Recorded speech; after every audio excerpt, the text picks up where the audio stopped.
نحمدہ ونصلی علی رسولہ الکریم اما بعد۔ اللہ رب العزت کا بے حد شکر اور احسان ہے کہ اللہ تعالیٰ نے ہمیں رمضان المبارک کا مہینہ عطا فرمایا۔ اب رمضان المبارک کا دوسرا عشرہ ختم ہونے کو ہے، تیسرا عشرہ شروع ہونے کو ہے۔ ہم اللہ تعالیٰ کی بارگاہ میں دعا کو ہیں کہ یا باری تعالیٰ رمضان المبارک کے جتنے ایام باقی ہیں ہمیں ان ایام کی قدر کرنے کی توفیق نصیب فرما اور ان ایام میں زیادہ سے زیادہ عبادت کرنے کی توفیق نصیب فرما۔ انسان کا اس دنیا میں آنے کا اللہ رب العزت نے ایک مقصد بیان کیا ہے اور اس میں بتلایا یہ گیا ہے کہ انسان کو اس دنیا میں کس لیے بھیجا ہے۔ وَمَا خَلَقْتُ الْجِنَّ وَالْإِنسَ إِلَّا لِيَعْبُدُونَ۔ انسان اس دنیا میں اللہ تعالیٰ کی عبادت کے لیے آیا ہے۔ انسان کو اس دنیا میں رہ کر کے اللہ تعالیٰ کی عبادت کرنی ہے، اللہ تعالیٰ کو خوش کرنا ہے، اور اس دنیا میں رہ کر کے انسان کو ہر وہ عمل کرنا ہے، ہر وہ کام کرنا ہے جس سے اللہ اور اس کے رسول صلی اللہ علیہ وسلم کی خوشنودی حاصل ہوتی ہے، اور ہر اس کام سے بچنا ہے جس سے اللہ اور اس کے رسول صلی اللہ علیہ وسلم کی ناراضگی ہوتی ہے۔ بس اوقات انسان اللہ تعالیٰ کے خوشنودی والے کام نہیں کر پاتا اور ناراضگی والے کام کر لیتا ہے۔ اور انسان کو اس بات کا کیسے احساس ہو جائے کہ اس کو اس دنیا کے اندر عبادت کے لیے بھیجا گیا ہے، اس کے لیے انسان کو تربیت کی ضرورت ہوتی ہے، اس کے لیے انسان کو ماحول کی ضرورت ہوتی ہے۔ تو یہ رمضان المبارک کا مہینہ یہ ایسا مہینہ ہے جس میں انسان کو نیکی کا ماحول بھی میسر ہوتا ہے اور انسان کی تربیت بھی بہت اچھے سے ہو جاتی ہے۔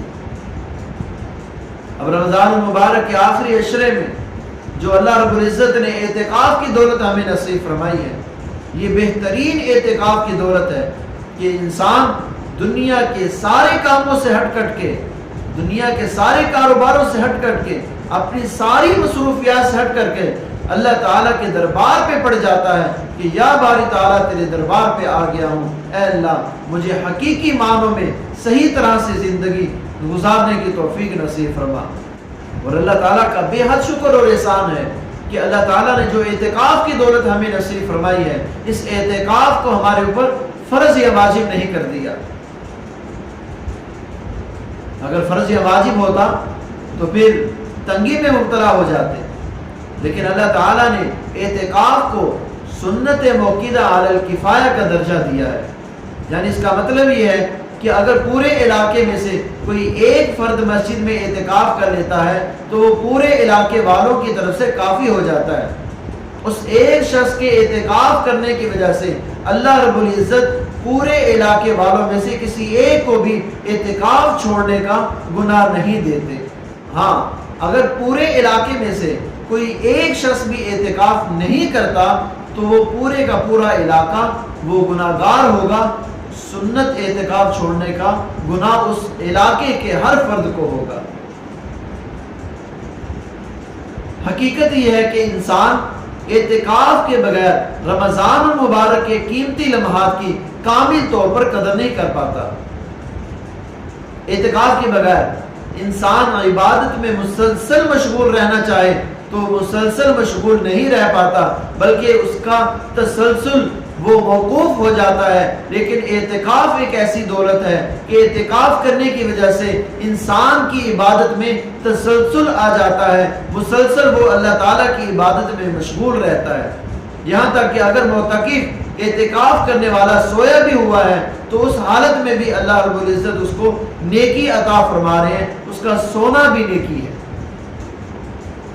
نبی علیہ الصلوۃ والسلام کے فرمان کے مطابق معتکف اعتکاف کرنے والا اگر اعتکاف کی وجہ سے وہ کچھ نیکیاں نہیں کر پا رہا تو اللہ رب العزت اس کو ان نیکیوں کا اتنا ہی اجر و ثواب عطا فرماتے ہیں جتنا نیکی کرنے والے کو عطا فرما رہے ہیں۔ نبی علیہ الصلوۃ والسلام نے فرمایا معنی اعتکف یوما ابتغاء وجہ اللہ، کہ اگر کوئی شخص اللہ تعالیٰ کی خوشنودی حاصل کرنے کے لیے، اللہ تعالیٰ کی خوشنودی کی تلاش میں ایک دن کا اعتکاف کرتا ہے تو اس ایک دن کے اعتکاف کی برکت سے اللہ رب العزت اس کے اور جہنم کے درمیان 3 خندقیں حائل فرما دیتے ہیں جن کی چوڑائی پوری دنیا سے زیادہ ہے۔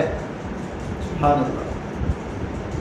دیکھیے اللہ تعالیٰ کی رحمت کو، دیکھیے کہ اللہ تعالیٰ کتنی رحمت اور برکت والا معاملہ عطا فرما رہے ہیں کہ معمولی سے عمل پر اتنا بڑا اجر و ثواب۔ ایک حدیث مبارکہ میں نبی علیہ السلام نے فرمایا کہ جو شخص رمضان کے آخری عشرے میں 10 دن کا اعتکاف کرتا ہے تو اللہ رب العزت اس کو 2 حج اور 2 عمرہ کا ثواب نصیب فرماتے ہیں۔ حج اور عمرہ یہ آپ کو پتا ہے مالی عبادت بھی ہے اور بدنی عبادت بھی ہے، اس کے اوپر مال بھی بہت خرچ ہوتا ہے، مشقت بھی بہت زیادہ ہوتی ہے، لیکن اس معمولی سی عبادت پر اللہ رب العزت اتنا بڑا اجر و ثواب عطا فرما رہے ہیں۔ کاش کہ ہمارے دلوں کے اندر اعتکاف کی قدر آ جائے، اعتکاف کی اہمیت پیدا ہو جائے، اعتکاف کے ثمرات سے ہم واقف ہو جائیں۔ مسئلہ یہ ہے کہ اعتکاف کی قدر و قیمت ہمارے دلوں میں نہیں۔ آج اگر کسی کو کہا جائے کہ بھی 3 دن کے لیے آپ کو اجازت ہے کہ آپ وزیر اعظم ہاؤس میں رہ لو، وہ بڑا خوش ہوگا، اتراتا پھرے گا، لوگوں کو بتاتا پھرے گا بھی بڑے عزت والے گھر میں، بڑے گھر میں مجھے رہنے کے لیے اجازت مل گئی ہے۔ تو بھائی سب سے زیادہ عزت والا گھر وہ میرے اللہ کا گھر ہے، اور جس کو اللہ کے گھر میں رہنا نصیب ہو جائے اس سے زیادہ خوش نصیبی کی اور کوئی بات ہی نہیں۔ ان سب فوائد کے باوجود، ان سب فضائل کے باوجود غور کرنے کی بات یہ ہے کہ ہمارا معاشرہ اس سنت اعتکاف سے محروم ہوتا چلا جا رہا ہے، اس کی اہمیت دلوں سے نکلتی چلی جا رہی ہے۔ آخری عشرے میں پھر بھی تراویح کا ذوق و شوق کچھ برقرار رہتا ہے، نماز کا، قرآن پاک کی تلاوت کا ذوق و شوق برقرار رہتا ہے، لیکن سنت اعتکاف کرنے والے وہ بہت ہی کم دکھائی دیتے ہیں۔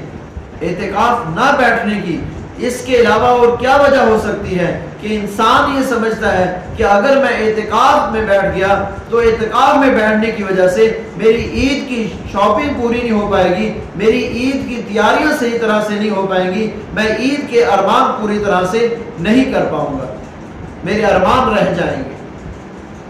اور دوسری طرف جو تاجر برادری ہے وہ یہ کہتے ہوئے نظر آتے ہیں کہ یہ تو ہمارا سیزن ہے مال کمانے کا، اور اگر اعتکاف میں بیٹھ گئے تو بہت زیادہ مالی نقصان ہو جائے گا۔ تو بھئی اگر یہ دنیا کا سیزن ہے تو دین کا سیزن بھی ہے، اگر یہ مال کمانے کا سیزن ہے تو نیکی کمانے کا سیزن بھی ہے۔ ہرگز یہ مقصد نہیں ہے کہ سارے کے سارے ہی اعتکاف میں بیٹھ جائیں، بلکہ مقصد یہ ہے کہ ہمارے دلوں میں اعتکاف کی قدر آ جائے، اہمیت آ جائے، کہ اگر ایک گھر کے اندر چند افراد ہیں، ان چند افراد میں سے اگر ایک فرد اعتکاف میں بیٹھ جائے تو کافی حد تک دلوں کے اندر اعتکاف کی قدر اور اعتکاف کی اہمیت اجاگر ہو سکتی ہے۔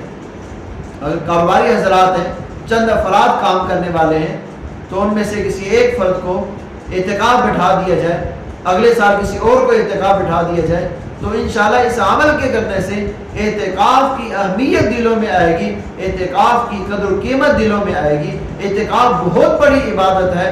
اگر کوئی یہ چاہتا ہے کہ اسے شب قدر نصیب ہو جائے، شب قدر کی عبادت نصیب ہو جائے، تو اس کو چاہیے کہ وہ اعتکاف میں بیٹھے۔ کیوں؟ جو اعتکاف کرتا ہے اللہ رب العزت اس کو شب قدر کی عبادت بھی نصیب فرما دیتے ہیں۔ شب قدر کی عبادت یہ 1000 مہینوں سے بہتر ہے۔ 1000 مہینے یعنی 83 سال سے بہتر ہے، 83 سال سے افضل ہے۔ اور اگر 10 سال کسی کو یہ شب قدر کی عبادت نصیب ہو جائے، گویا کہ اس کو 833 سال کا ثواب مل گیا۔ اور اگر 20 سال شب قدر کی عبادت نصیب ہو جائے، گویا کہ 1666 سال کا عبادت کا ثواب اسے